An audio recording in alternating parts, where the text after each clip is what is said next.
Lethal Weapon.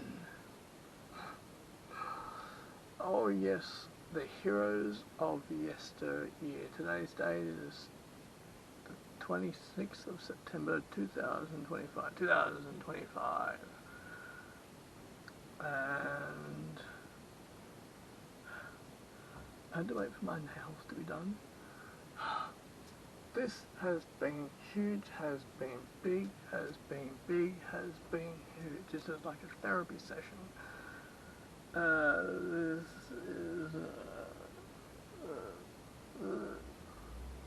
This is oh.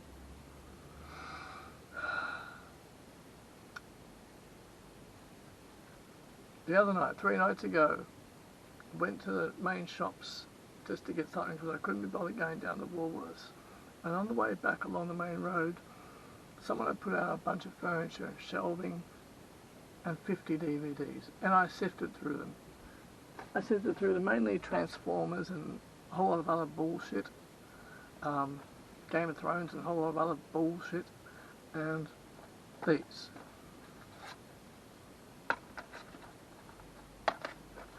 Haven't seen this again yet, don't know if I'm going to go back to it, haven't seen it again. Huge history, big history, huge history, traumatized, trauma, and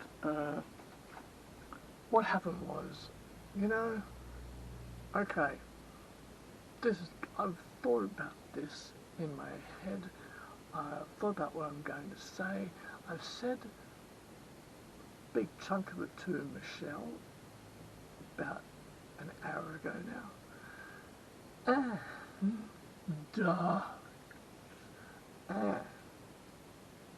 Keep watching, don't you change the video. Don't change the fucking channel. You have to keep watching, guys. Keep watching. Now. Lethal Weapon 2. Oh, look. Over the past 3 days now, because that night I came back here, I decided to watch this. Now, my history with Lethal Weapon movies.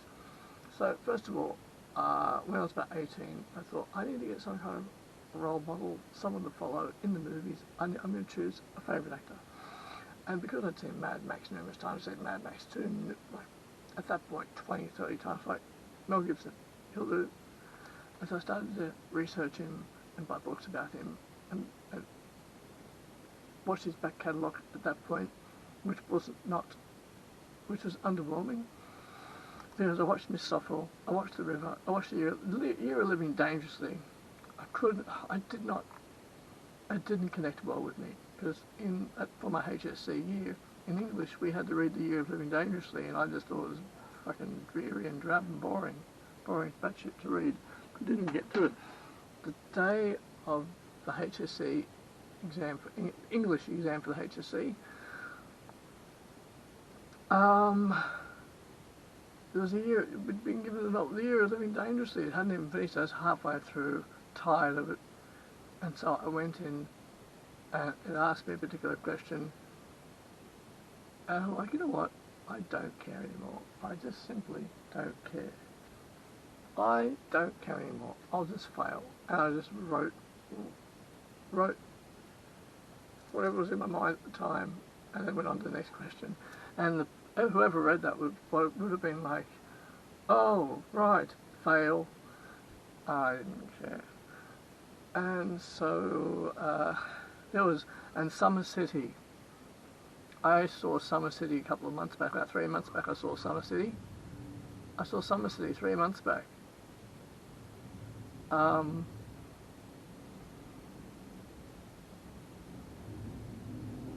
Try to find positive things to say about things, and I look for when I'm watching a movie. If I'm not being entirely entertained, I look for a reason. I try to stay with it. I will try to stay with it. I'll try to find aspects that I enjoy. Summer City was a complete piece of garbage. It was a really bad movie. And was Mel Gibson's star power evident in Summer City? And I had to think about this. No, it wasn't. It was not evident at all. In fact, it was. Summer City is dreadful. And So what it was that and Mel Gibson was built up a great deal in the 1990s, and I was also decided to follow Russell Crowe, but I'm not going to talk about him right now, well, nor do I follow him anymore, apart from some interviews I'll watch. But I'm not going to digress. So, Mel Gibson, American born, and then Hutton Gibson migrated the family out to Australia, and not too sure what year it was, the 60s. And Mel Gibson had a cultural... It's interesting because in interviews Mel Gibson says, when asked, they said, oh, you know, they say, is the Los Angeles culture much different to Sydney? And Mel Gibson says, not really. Well, a crock of shit. Los Angeles couldn't be any more different from Sydney. I've been to Los Angeles 4 times, and recently 3 times in the last 18 months. It is Los Angeles, Hollywood, and Los Angeles, West Hollywood, is nothing like Sydney. But I love it over there. I love it. Can't get enough of it. I'm a bit biased because I remember the first time I went to Hollywood in 1998, and my friend said, you know, you might not like it. You just. I went over there. I think had so much anticipation and excitement about the entire thing that I got there. I got to Hollywood, got to the hostel, the Banana Bungalow, which is not there anymore on Cahuenga Boulevard. You go up from the Hollywood Bowl, right? You got Franklin, you got Highland. Walk up past the Hollywood Bowl. You keep walking though, because there's a little underground tunnel, right? And you go through that and you keep walking up Cahuenga. Some people call it Cahuenga Pass, some people call it Cahuenga Boulevard. And I stayed at Banana Bungalow in 1998. I stayed there. Very significant trip for me. First time to America. And I got there, I was straight away, I love it. I walked down, got there, walked down to Hollywood Boulevard, loved it. And so I had a little bit biased. You know what? People either like it or they don't like it. Oh, I loved it. I loved it straight away. And the other Australians that I met there loved it too. Now, Los Angeles is completely different to Sydney in every way. Fashion, people, language, everything different, but this is in a good way. This is a good way. And I love it over there. So Mel Gibson, I don't know what's going on in his brain. He obviously has a different perspective, but he was American born. He thinks there's not too much difference between our cultures. There's a huge difference. There's a lot. And so so I would latch on to, and at the time in the 1990s, Mel Gibson was being heavily focused upon and promoted. His agent and his what do they call him? Publicist, agent. And he was getting. Now back then, we all thought, or fans thought, that it was terrific. Everyone followed Mel Gibson, and the semi-disaster that was Beyond Thunderdome, and then Mel Gibson took a year off, went to his cattle farm, hung out in his cattle farm down in Melbourne, just past the border of Albury, and hung out there for a while. I don't know how it happened. The script turned up in his mailbox. The script turned up in his mailbox for Lethal Weapon. Anyway, the Lethal Weapon script turned up. He thought it was the best thing he'd ever read. Bruce Willis had turned it down because he didn't want it. Now, we're just going to fast forward to the other day when I put we're going to talk about Lethal Weapon 2. Lethal Weapon 2. Geez. Now, at some point, and because I would have seen Lethal Weapon 2 twice at the cinema. Once, twice. I may have even watched it 3 times. I was so excited about it. And when it came out in VR, I watched it. So I'd say I'd probably seen it about 15 times, but I can't remember when I watched it. 2000. I think it was the year 2000, and I had Lethal Weapon 4 had come out in 1998. I know all this because I've just watched the 3 of them in the space of the last 48 hours, plus done a little bit of research on Google about Mel Gibson, so that's why I got my dates. The other day, if you had asked me, I would have taken a lot longer with this. So actually, when I was in Los Angeles in '98, they were filming Lethal Weapon 4. Actually, no, it came out in '98, so they would have filmed it in '97.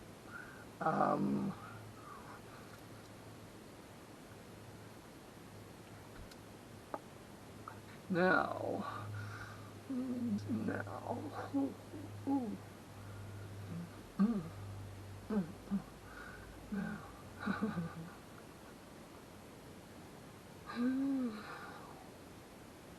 Now, so,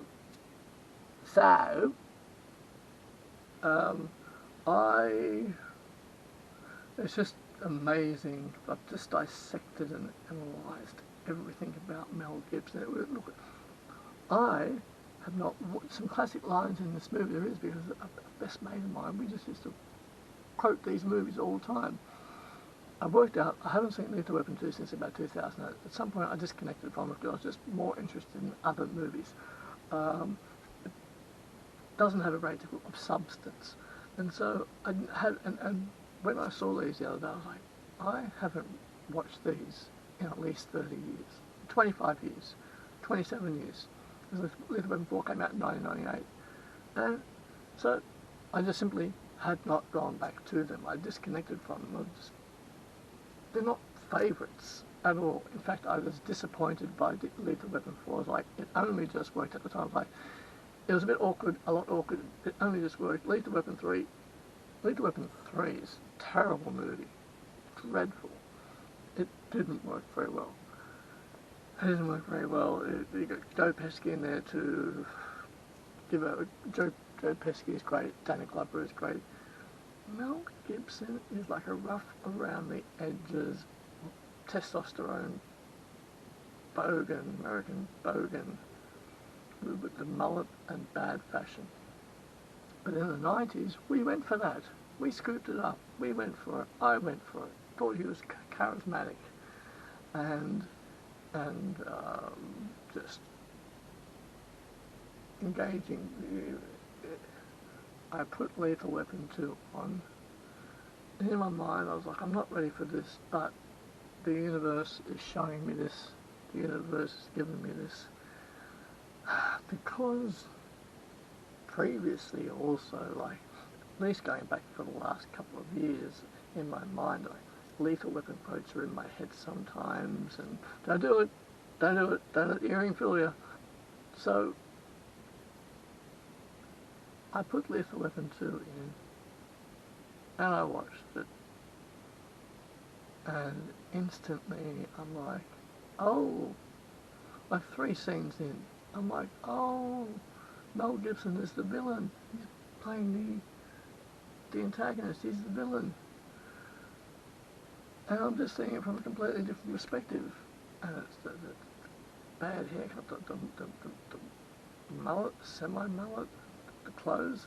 And I love to revisit that era. I love to revisit it. Absolutely love to revisit it. And sometimes things age well, and sometimes things don't age well. It was done professionally. Things were done professionally. Mel Gibson, I think, plays himself. I don't think there's much acting involved. I think he just plays himself. And he remarked, he said, Danny Glover would take it real seriously. And he said, I just have a lot of energy. I think Mel Gibson just plays different aspects of himself. The Martin Riggs character, boy, he causes a lot of damage. The South Africans who are in town, the South African company, those African guys, they might be doing illegal things, but here's this Martin Riggs character who really I just see as Mel Gibson, to be honest. I think he was an okay actor, good at being himself. And there's some actors watching them, I'm like, oh, yeah, you're really absorbing the character. You are the character. With Mel Gibson, it's like, I'm watching Mel Gibson. like I'm watching Mel Gibson, he's playing Martin Riggs. And he's just, acting on a basic level, which he's good at. Mel Gibson, Martin, I'll just say Martin Riggs, okay, for the sake of it, antagonises the other team unnecessarily. And yes, I know it's the theme of the movie. How do you have a big shoot 'em up, boom, boom, boom, shoot 'em up. Without that, but look,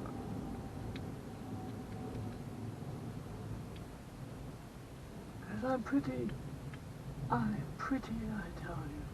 I'm pretty, I tell you. I'm pretty, I tell you. I'm pretty. Oh, tell me how handsome I am. Tell me how pretty I am. Tell me how pretty I am.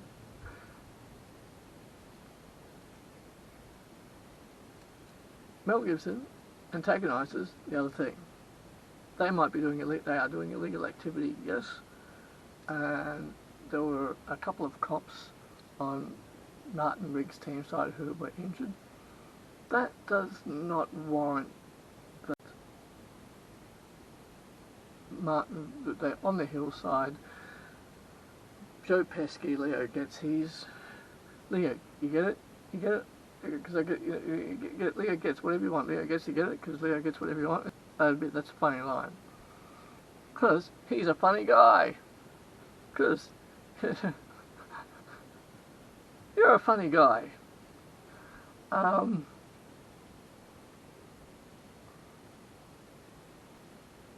Now,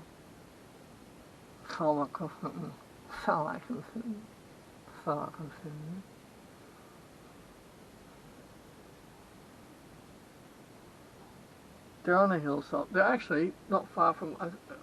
I looked at it carefully. That was the 101. I thought I could see the Hollywood Bowl down in the distance. So they were up not far from Kawanagara in Holland, I think. And so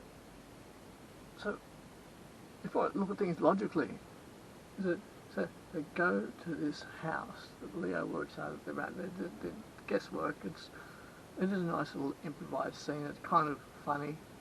Some of it is funny. And go to the house. The Africans are in. These guys who are representing South Africa are going about the business. And yes, it might be illegal business, but geez, you don't go about it. And Mel Gibson goes in and just starts crapping all over the place. He just antagonises them, taunts them, and I'm like, oh, I never saw this before. I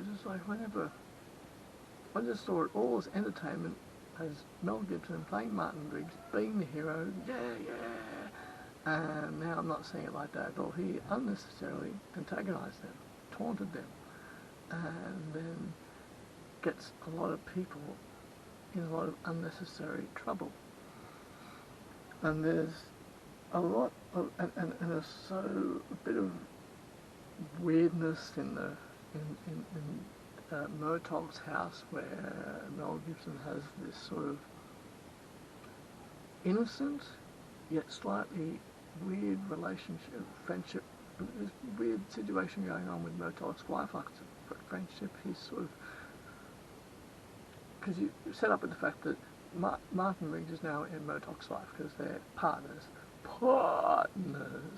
We're partners. You and me, Max. We're partners.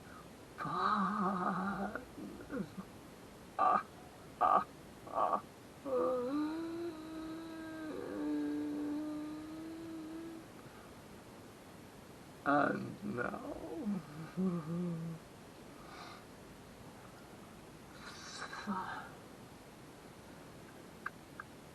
So, darling, what are we doing tonight?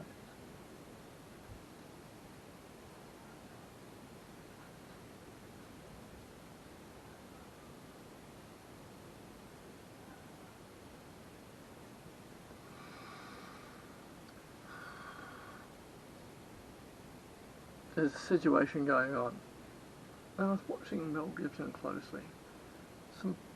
He has basic acting skills. He even a little odd in that scene where the scene is directed very awkwardly because Rianne's boyfriend, who she's brought home so that they can watch the commercial, is sitting directly behind Mel Gibson, directly behind him.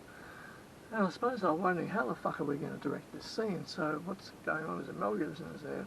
Murdoch says, "Who the hell are you?" But he's looking directly at Mel Gibson. Mel Gibson is giving obviously non-reaction because he knows that that question not referred to him but referred to the boyfriend. They had this interaction which is semi-awkward. And the direction of Lethal Weapon 2 is a bit awkward. It hasn't aged exactly well over time. I understand that Mel Gibson has spoken in interviews where he said he likes the funnier side of things, is trying to inject a bit of comedy into things, wanted that. And I'm not too sure who wanted that, if it was Richard Donner or Shane Black. And Shane Black was very pissed off because Lethal Weapon 2 was supposed to conclude with Riggs being deceased. You know what? The two films could have ended there. It could have ended on Lethal Weapon 2. But they saw dollar signs, and you've got Lethal Weapon 3, totally unnecessary, Lethal Weapon 4, totally unnecessary. And at the time when I saw Lethal Weapon, I watched it a few times, but I kind of grew away from it. I grew out of it.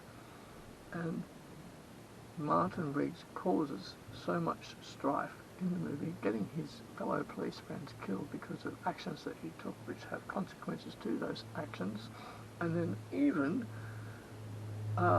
crossing the line and almost sort of playfully, forcibly dating that woman who is working for the South African company and putting her in great danger, but he gets his friends killed and then is oblivious and naive about that, whereas there should have been a full inquisition.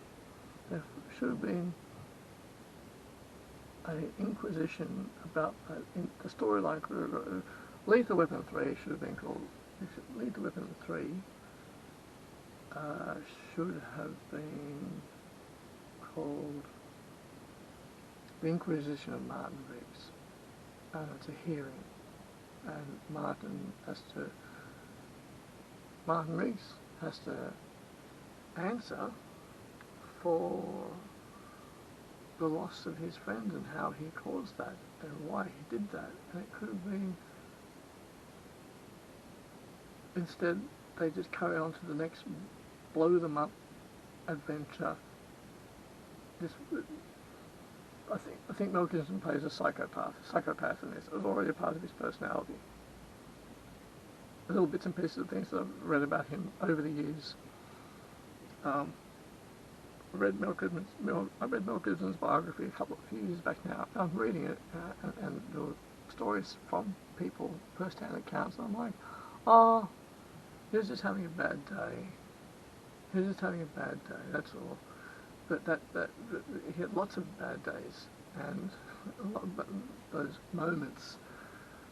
And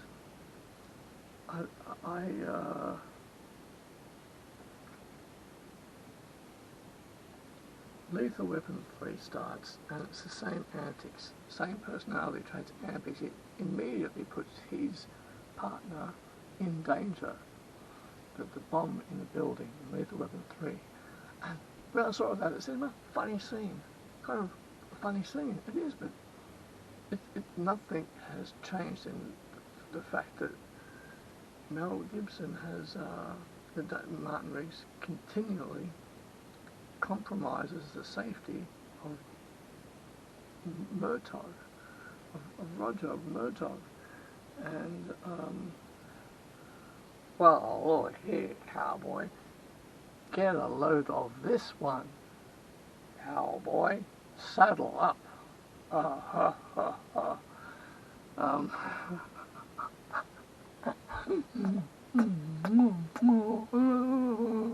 Yeah.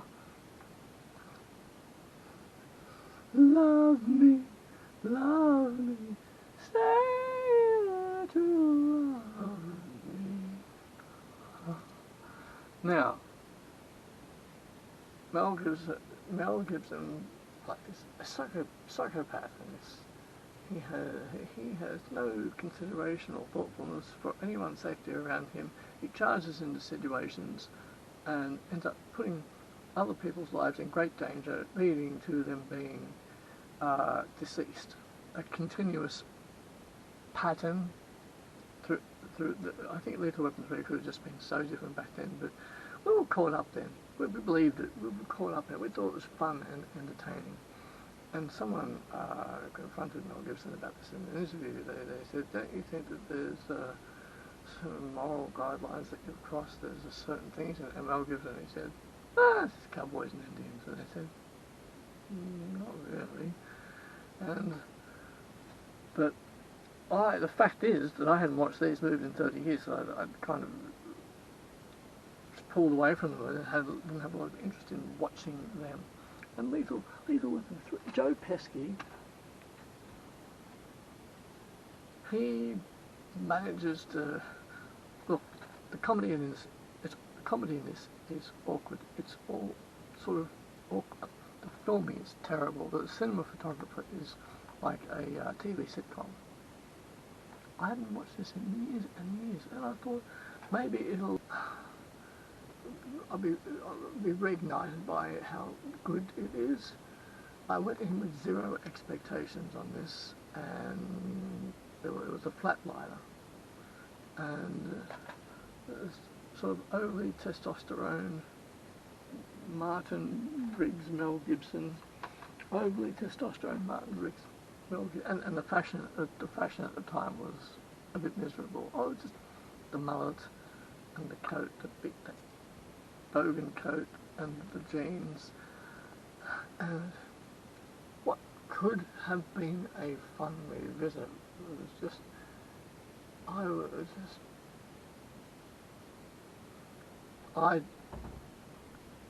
watch Mad Max. I love Mad Max too. I watch it periodically. I want to get back to Hamlet because Hamlet inspired me. Mel Gibson's Hamlet inspired me because I wasn't very good with the Shakespeare language at the time, and I know I'll go in this light. I like this fight. I like this fight. Yeah.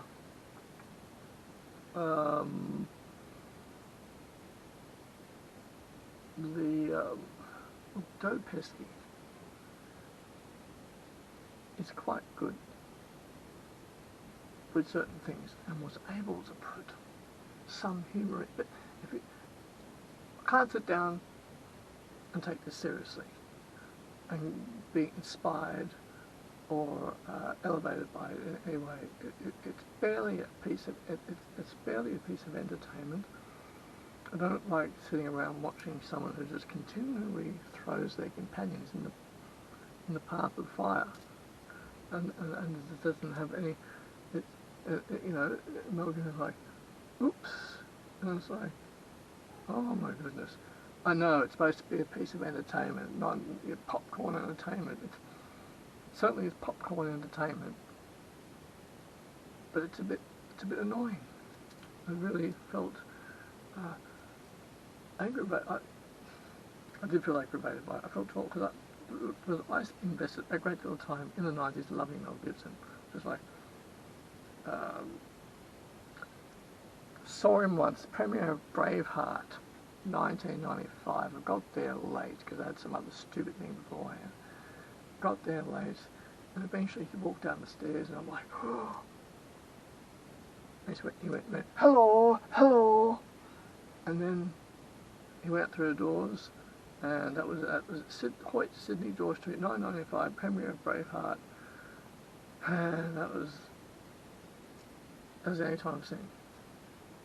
And he looked thin and about 5'11" or so, 5'11", and he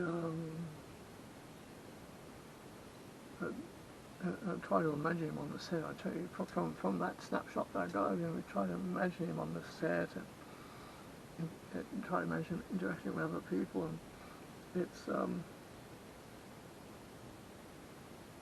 just that they thought that was good and entertaining. They thought that. I'm so glad that Bruce Willis did not do the Lethal Weapon movie. Bruce Willis passed it up. He didn't like the script. And oh, this light's getting a bit low now, isn't it, eh? So now. So I hung on Mel Gibson's every word in the 90s, everything he did, every time he was interviewed, every time he was on Hey Hey, so they thought he was very charming and charismatic, and Mel Gibson he was interesting back then, he was interesting, but the movies that he was making were just not interesting. He had Bird on a Wire, I haven't seen it in 35 years or so. I think I saw it twice, I think I saw it 3 times. And every time I saw it, I'm like, yeah, I like this. I won't like it, it's Mel Gibson, because it's Mel Gibson. I think I should go back and watch it. Air America, which I haven't seen. Look, Mel Gibson's movies, after year 2000, I just sort of drifted away from his movies, I sort of drifted away from them. And I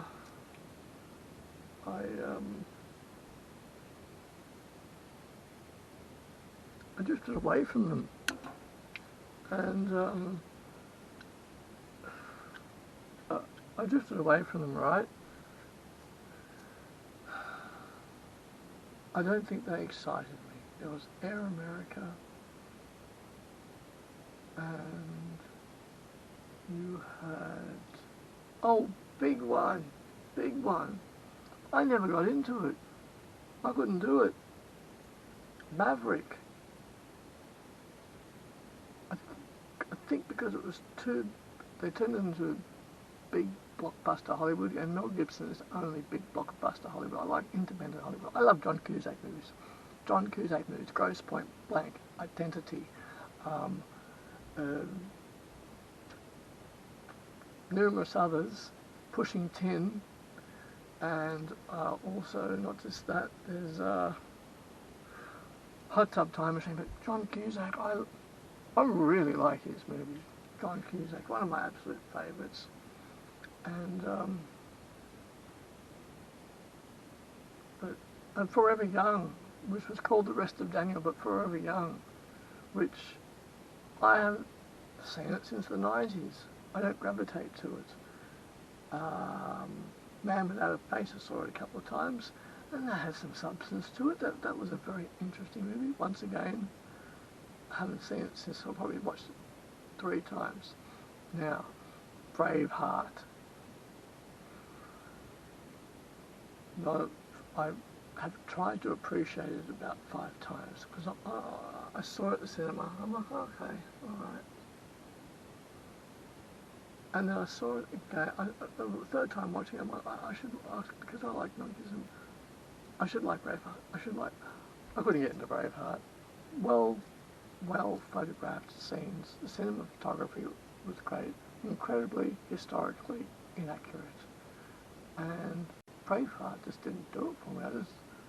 I could have bought it 50 times now on DVD or Blu-ray, because it's at all the Vinnie stores, all the Vinnies and Salvation stores. You want me to change this light? I kind of like it low. Don't put this low light. I don't mind it. You can go to any Salvation Army and Vinnie store in Sydney. They've got at least 2 copies of Gladiator, and they've got about 3 copies of Braveheart. I've seen it about 6 times over the years. I can't connect to it. I remember the last time I was watching it, I was like, yeah, I like it. I want to like it. I want to like it. Do you ever do that with a movie? And then Braveheart fans out there. Last time I watched it, I can't remember what it was, at least 28 years ago now, somewhere in the late 90s, I was like, actually I might have tried to watch it in the early zeros, and I was like, it's well done enough, but I'm not a fan of Braveheart. And so, um, the projects that Mel Gibson was choosing were... I'm going to change it, okay? Humble Think Double Funk. Humble Think Double Funk. Ah, ah, ah, I love double funk.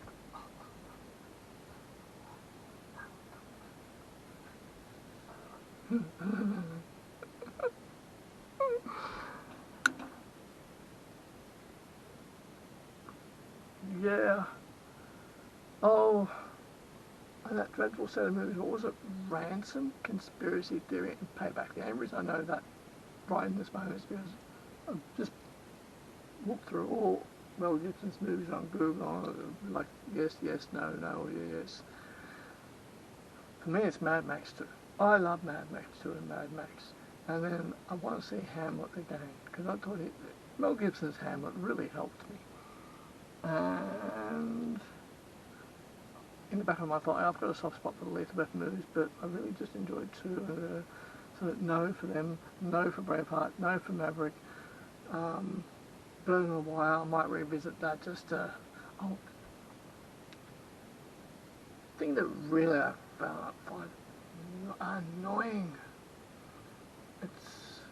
is that Mel Gibson has to have the big love scene in a movie. He has to have the big love scene, which I find infuriating.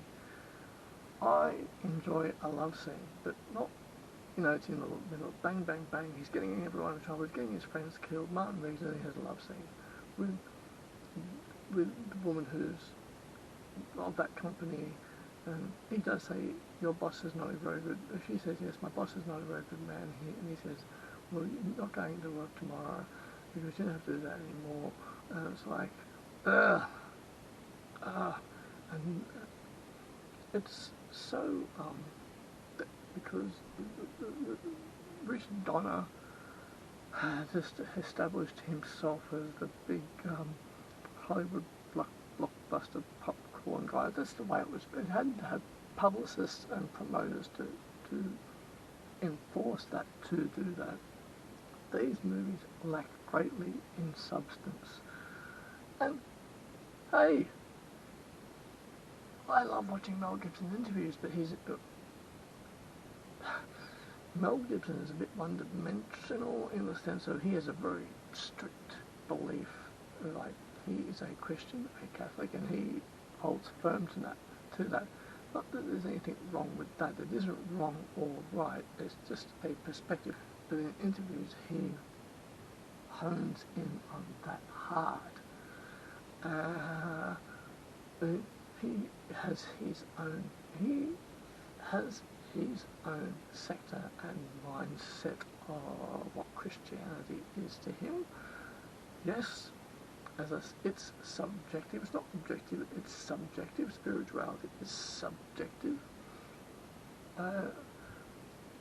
There is a Lethal Weapon 5 in the works. Mel Gibson states that the script is not finished yet, which is a load of bullshit. It's all finished and ready. Mel Gibson is very good at saying things like, because there's an interview with him like a year and a half ago. He said, yeah, the script's all done, it's practically finished. And then I saw him interviewing him recently, doing a meet and greet. Oh, the meet and greet he's doing is so awkward. Oh, it says that people get to spend, people asking the questions in a very formal atmosphere. And they get the question, and Mel Gibson does not like answering questions. He likes to be very evasive about things, but they said asking about Lethal Weapon 5, because I think in some minds people still think that the Lethal Weapon series is a classic series. It's been established as a classic series, but it's really about a psychopath who just makes a lot of bad, wrong choices and gets almost everyone around him killed, and does not face the consequences of that. Lethal Weapon 3 should have been all about Martin Riggs answering to the board of authority, and then maybe being committed into an asylum, a psychiatric ward. Either that or jail, but I think a psychiatric ward would have been much interesting. You could have Lethal Weapon 3 didn't have to be about shoot 'em ups. Lethal Weapon 3, in fact, Shane Black, wanted Briggs to die at the end of Lethal Weapon 2, which would have made sense. But then you get the money, you get money involved, and they want sequels, because Lethal Weapon 3 was, I just think it was terrible, and it was shot like it was a sitcom. The camera was being weird. It was not like a traditional 35mm. It didn't seem like a traditional 35mm camera. And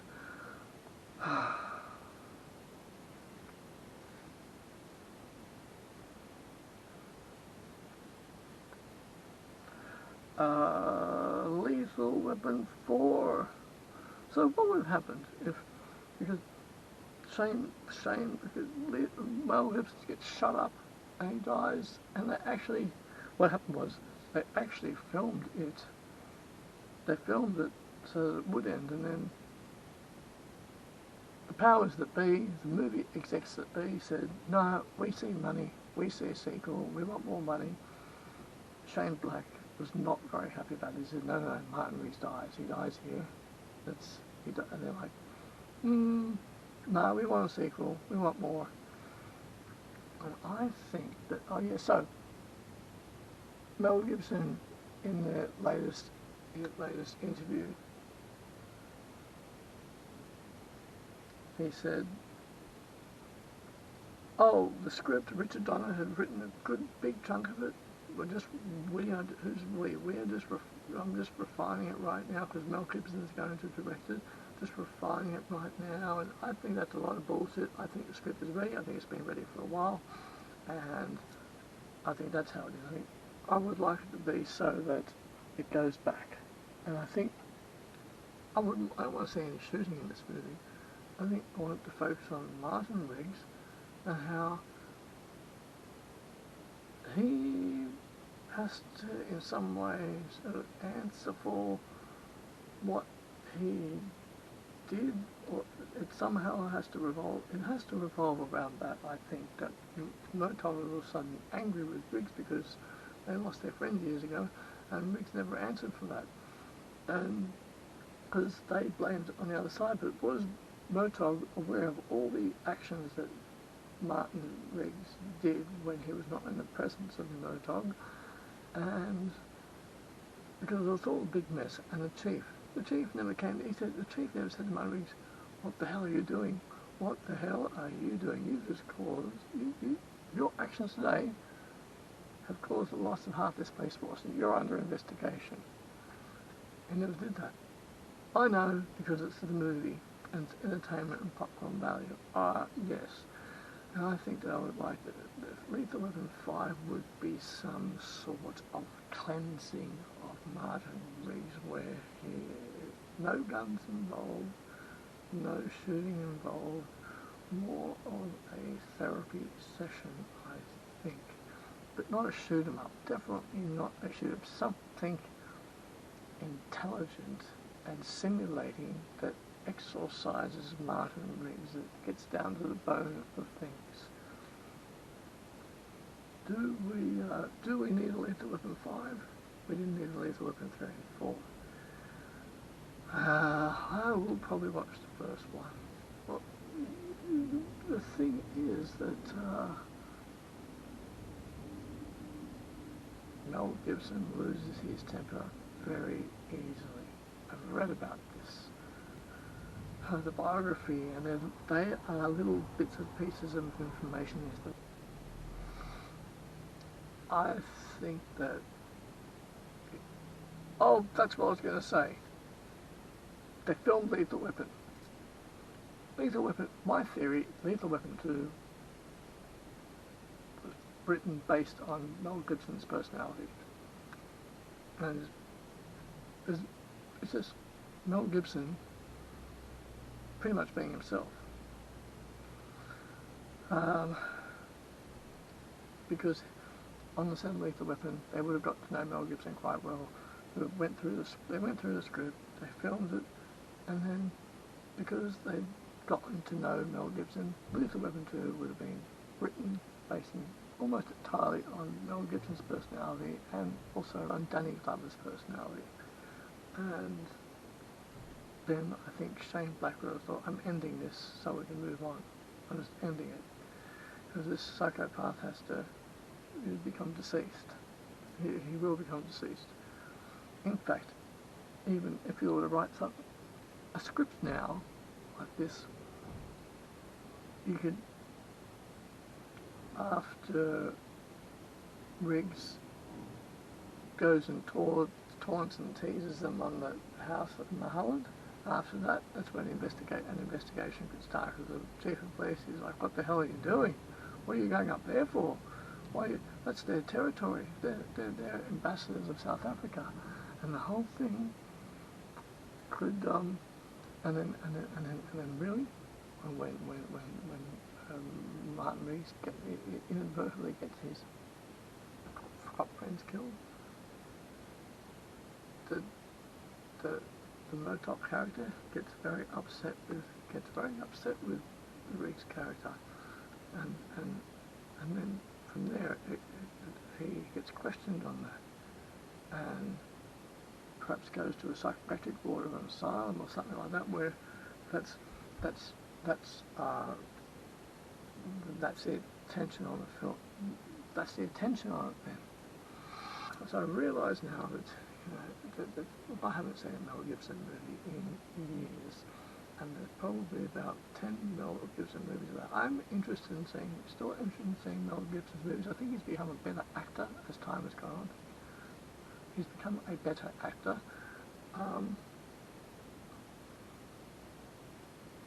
But there's other actors that I prefer. Just other actors I prefer.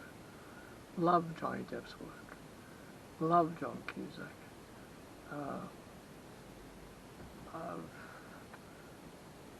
I like the independent Hollywood. I love independent Hollywood. I'm not a fan of big block. Mel Gibson has been the big guest blockbuster person. It's made him a multi-millionaire.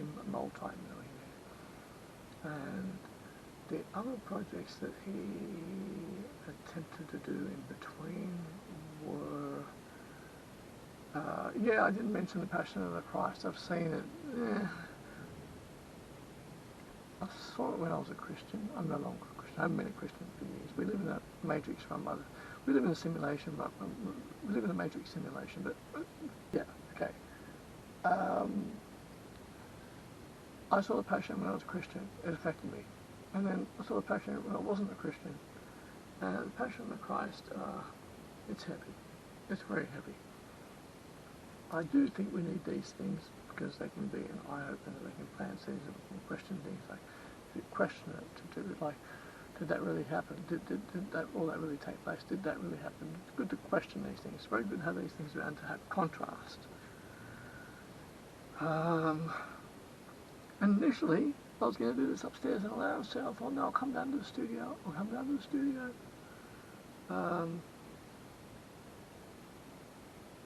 So, I will probably watch the first Lethal Weapon.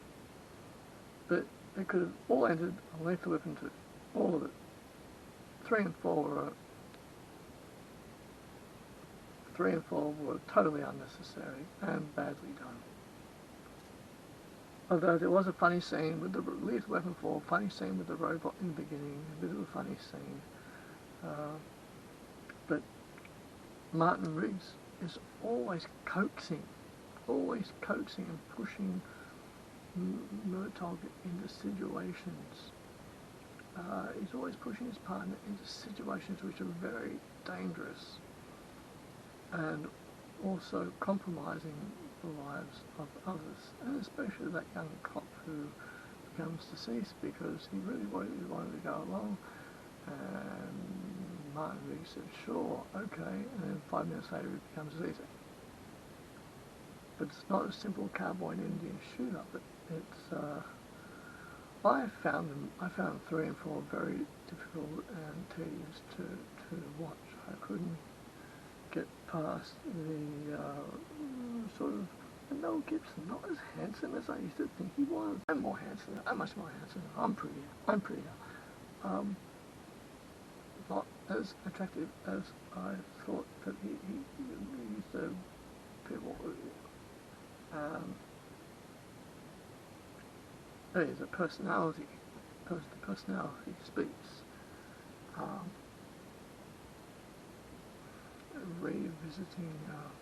Revisiting these has been a good eye opener, and I was watching many movies at the time, and when Mel Gibson would do a new movie, I'd get excited. But then when I knew what it was, I wouldn't be excited. I'd be like, oh, I'm not interested in that. I just don't really care about it. I don't care about Maverick. Not interested. I don't overly care about Bird on a Wire. I'm not interested. I wanted to care about Braveheart, but didn't. I was like, I half cared about it, but it was like, I'm just not into it. Air America. I watched it a few times. And also, Mel Gibson would make certain remarks in interviews, very sort of homophobic and a bit misogynist. And I used to just sort of attempt to separate that out. I used to be like, oh, that's okay, it's okay. Snapshots and snippets and interviews and things. So it was necessary. I needed to see these so I can, I can stop saying Mel Gibson's one of my favourites. Well, not necessarily. But I have a better think about that from when someone asks me, I won't automatically just say I like Mel Gibson.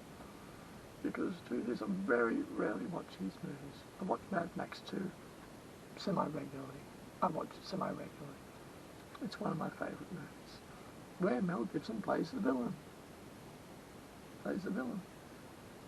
And so, have I been going for more? Have I been going for more than 10 minutes? Just kidding.